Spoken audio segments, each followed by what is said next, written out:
கர்த்தருடைய பிரசன்னத்தினால நீங்கள் நிரம்பி இருக்கும் பொழுது, நீங்க ஒரு அறைக்குள்ள போகும் பொழுது அந்த அறை முழுவதும் உங்க அட்மாஸ்பியரை ஃபீல் பண்ண ஆரம்பிக்கும். ஒரு பட்டணத்துக்குள்ள போகும்போது அந்த பட்டணம் முழுவதும் உங்களுடைய அட்மாஸ்பியரை, நம்ம கிளைமேட்டை மாற்றுகிறவர்கள். அல்லேலூயா. கிளைமேட் நம்மளை மாற்றக்கூடாது, நம்ம கிளைமேட்டை மாற்றணும். அந்த அதிகாரத்தை ஆண்டவர் நமக்கு கொடுத்திருக்கிறார். ஒரு ஆமென் சொல்லலாமா? Praise God. எல்லா கிளைமேட்டையும் எத்தனை தடவை மழையை நிப்பாட்டி இருக்கிறோம்? ஒரு தடவையா 2 தடவையா?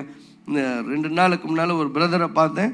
அவர் சொன்னார், ஏதோ ஒரு தடவை காரில் போயிட்டு இருந்தேன், எனக்கு ஞாபகம் இல்லை உண்மையாலுமே, பயங்கரமாக மழை வர ஆரம்பிச்சிருக்கான். நான் கையை வெளியில் நீட்டி ஏதோ மீட்டிங்கு போயிட்டு இருந்தேன் போல, இப்பொழுது மழை நிற்பதாகன்னு சொன்னேன்னா அவர் சொன்னார், 1 நிமிஷத்துக்குள்ள 60 செகண்ட்ஸ்குள்ள மழை அப்படியே நின்றுச்சு அப்படின்னா. எனக்கு அது ஞாபகம் கூட இல்லை, மீட்டிங்ஸில் நின்ன ஞாபகம் தான் இருக்கு. அவர் சொன்னார், காரில் ப்ரேயர் பண்ண போது நின்றுச்சுங்கிறார். You see, we are called to change the atmospheres.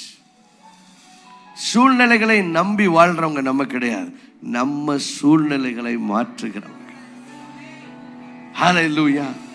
இந்த வெளிப்பாடு நமக்கு வரும் என்று சொன்னால், நாம் இருக்கிற பட்டணத்தில், நாம் இருக்கிற தேசத்தில், நாம் இருக்கிற குடும்பங்களில் ஒருவேளை ரட்சிக்கப்படாதவர்கள் மத்தியில் நீங்க இருக்கலாம். உங்கள் நிமித்தம் அவர்களுக்கு ரட்சிப்பு வரப்போகிறது. ஹல்லேலூயா. அப்படியானால் எப்படி நாம் சூழ்நிலைகளை மாற்றுகிறவர்களாக மாறுவது? முதலாவது, நாம் யார் என்ற அந்த வெளிப்பாடு நமக்கு தேவை. ஆமென்.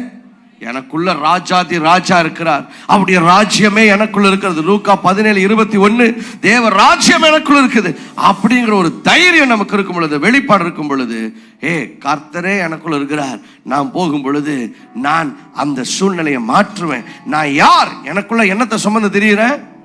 ஆண்டவரை, பிதா, குமாரன், பரிசுத்த ஆவியானவர், அவருடைய ராஜ்யம், அவருடைய சிங்காசனம் எல்லாம் எனக்குள்ள இருக்குன்னா நான் எப்படிங்க ஒரு இடத்துல போயிட்டு அடிமை மாதிரி வாழ்ந்துட்டு இருக்க முடியும்? நான் இன்னார் என்கிற வெளிப்பாடு நமக்கு வேண்டும். அந்த வெளிப்பாட்டில் நாம் இருப்போம் என்று சொன்னார். See, knowing is not having. சிலருக்கு இருக்குது, ஆனால் இருக்கிறது தெரியல. இருக்கிறது தெரியவில்லை என்று சொன்னால், உங்களுக்குள்ள இருக்கிறது என்னதென்பது வெளிப்பாடு உங்களுக்கு இல்லை என்று சொன்னால், பிசாசு உங்களை ஏமாற்றி விடுவான். ஒரு அடிமையுள்ள, ஒரு அடிமைத்தனமான ஒரு வாழ்க்கை வாழும்படி பிசாசு உங்களை கட்டுப்படுத்துவான். ஹல்லேலூயா.